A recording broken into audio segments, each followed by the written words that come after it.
እኔ የምለው ምናቸው ነው የታመመው? እናንተ ሰዎች ኢትዮጵያ ውስጥ ፍትህ ከሌ ተደፈረች፣ ከሌ እንደዚህ ሆነች፣ ከሌ ተደበደበ፣ ከሌ ተደበደበች እያላችሁ የምትጮህ ሰዎች ምናችሁ ነው የታመመው?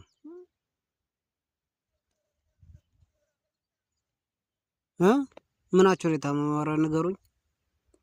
ሲጀመር ህግ ሲኖር እኮ ነው ፍትህ የሚገኘው። ህግ ሲኖር ነው ፍትህ የሚገኘው። የትኛው ህግ ነው ፍትህን የሚያስጠብቀው? ፍትህን የሚያስገኘው የትኛው ህግ ነው? አንድ ሀገር ላይ የአንድ ብሔር የበላይነት ከነገሰ ፍትህ የለም። በቃ አለቀ።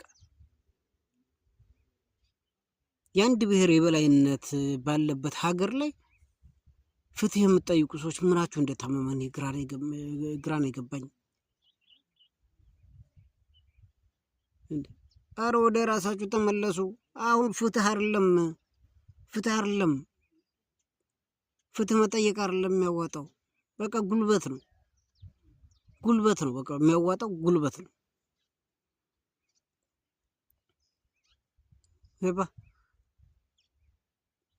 እኛ ሲው በቃ ወጣን እንደወጣን እንዴት እንደምንወጣ አሰብንበት፣ ወጣን። ዛሬ እኔ 2 ሬስቶራንት ዘግቼ አገሬን ጥቂት ተሰድጄ ወጣሁ። ለምን መስራት አልችልም? ሀገራችን ላይ ለምን ከሰርን? በቃ ባዶ እጃችን ቀረን። ሀገራችን ላይ ሰርተን እንለወጣለን ብለን ወደ ሀገራችን ገብተን ከስደት ወደ ሀገራችን ገብተን ስራ ጀመርን፣ ግን ከሰርን።